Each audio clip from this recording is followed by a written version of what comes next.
I walked outside one day and a man was standing there. He had a great big beard and lots of hair.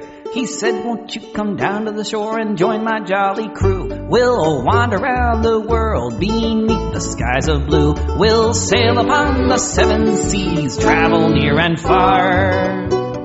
Take from the rich and give to the poor and say har, har, har, har.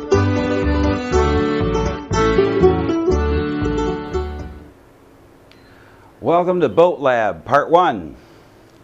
I had this idea to build a sailboat, partly because I used to own a sailboat when I lived on the water. I had a 20-foot sloop out back on a dock. I even had a landlord that custom built the dock for the boat. That was a very long time ago, about 22 years to be exact. And I had thought, someday I'm going to have another boat, another sailboat. And as I got older, I thought, well, I'll do that in retirement. Well, now that I'm in my 60s, it seemed like a good idea to consider the boat again. However, I didn't want to build a boat just to have a boat. I wanted to have it be some reason, some purpose. So when working the Word, I came across this verse in John 3:8, where Jesus Christ said, you hear the sound of the wind, but you don't know where it comes from. You don't know where it goes. Those born again of Holy Spirit are like that. You don't know where they're coming from, you don't know where they're going, you don't know what they're going to do next, because they are spirit-driven, not senses-driven. So that seemed like a good metaphor, and the more I thought about it, the more metaphors came to mind about how to work with the wind, and the wind drives the boat, and the boat is very much like us. It starts out with a basic plan, but experience and things that happen to you make each one unique. So the boat is built out of the dust of the earth, just like we are. It's built out of trees, wood, metals, all the things of the earth. So I decided I would build a boat, and in researching out, I found a project that I could work with called Stevenson Project. It's a couple of old surfer guys who learned how shapes work with the water by working with a lot of surfboards in Hawaii, and eventually they moved to Texas and became boat designers. And they sort of design by intuition. They figure out what works, they go test it, they adjust it, and they work with it until it works right. Yes, they tried the CAD stuff and all the computer stuff and everybody's formula, but nothing worked like feeling right about it. So I decided to build a Stevenson Project boat called the Weekender, and I'm going to name it Spirit. What else would I name it? I decided that it would build parts first, because I didn't want to build the hull, which is going to take up my entire garage, and then wait 2 more months after the hull is ready for water to build little parts and odds and ends. So I decided to build the small parts first, and I can also store those in the house. So the first project was a wheel, a ship's wheel. Not quite done, built out of pine. It's got a coat of varnish on it. I need about 3 more coats and a lot of sanding, and each coat takes about 24 hours to cure, so it'll be a week before this thing is even ready.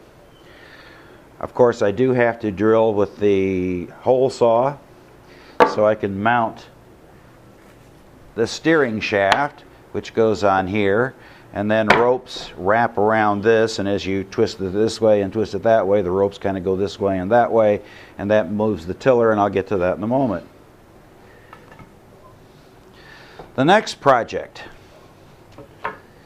This didn't take too long, but these are handrails. They go on the top of the deck, and as you move forward on the boat, you grab a hold of these to steady yourself, because the boat's never still. And these are made out of fir. I used I didn't have patterns, I had measurements, and I worked with it, and they're pretty close to the same, or almost the same, and they also have 1 coat of varnish, and it'll take several days to finish those. This was my main tool for using those 2 parts, a little jigsaw. This one's a Freud, top of the line.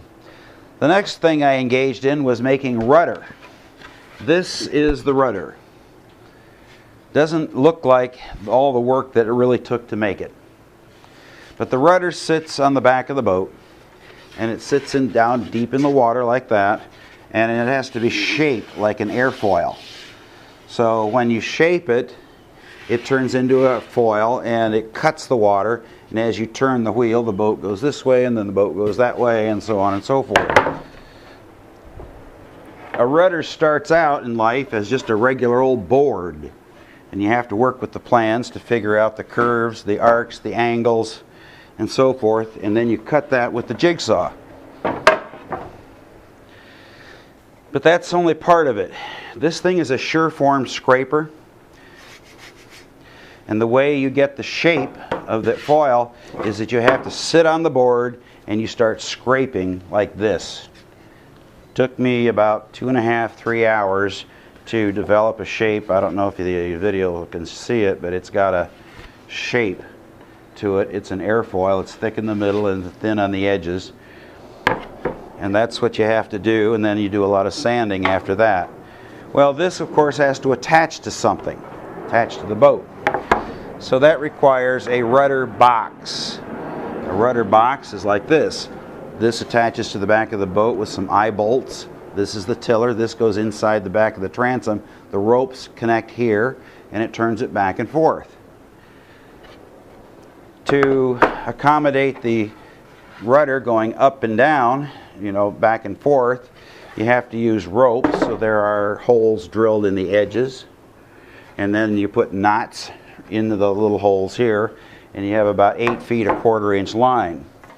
The line has to feed up through the box, so to figure out that, I used a dowel to make sure that my pieces were lined up. So that's where the rope goes, like that. This all assembles with screws, which are countersunk, and I need a lot of Bondo to fill in all the screw holes and smooth this all off so I can paint it. But just to show how this thing works, I'm going to sort of hand assemble it here. Lay this on here. And I've got a cast off squeegee handle. Squeegee broke, but I like the handle, so I kept it. And then the other piece, the other side, goes on top of it. And it goes in here like that. And you have to do a little bit of piddling around to get the rudder in place. I'll replace this with a wooden dowel with clips on either side. Scrap piece to support it a little bit. And that's pretty much how it goes. Goes together. I don't know if you can kind of figure this out, but it's like this. It fits on the back of the boat, and when the boat is running, it's like this. And when you're getting up close to shore or the dock, you bring it up like this. And then there are ropes that hold it.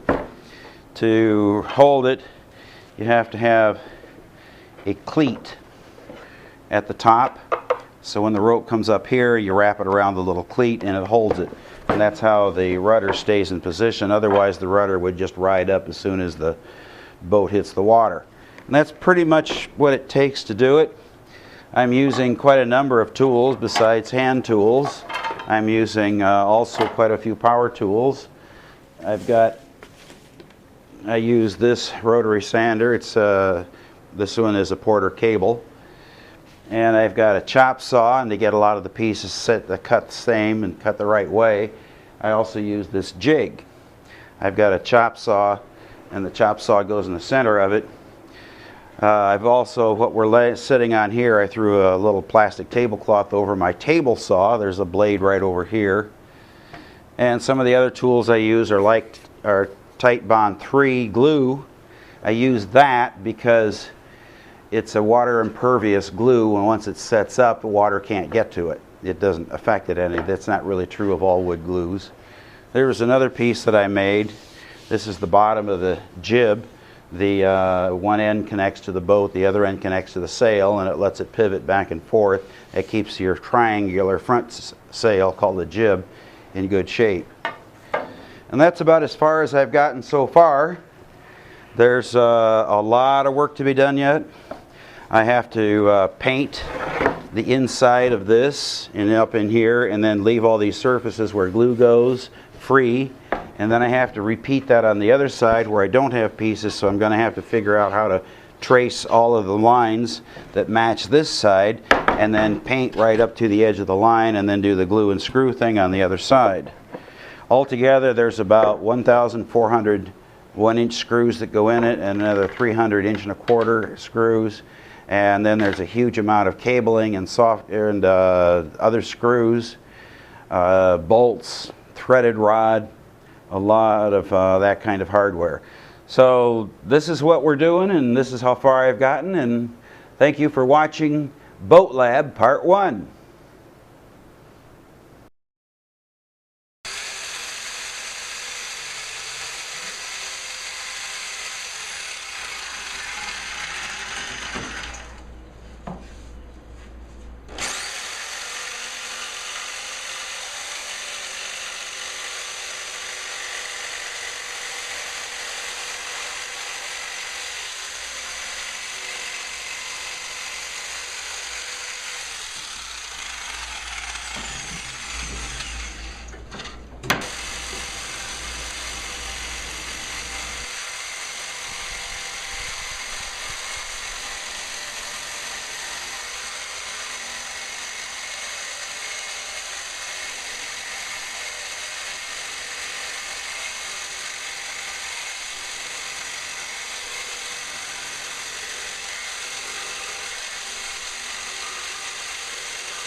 Take from the rich and give to the poor and say har, har, har, har. We'll sail upon the seven seas, travel near and far. Scurvy dog. Take from the rich and give to the poor and say har, har, har, har.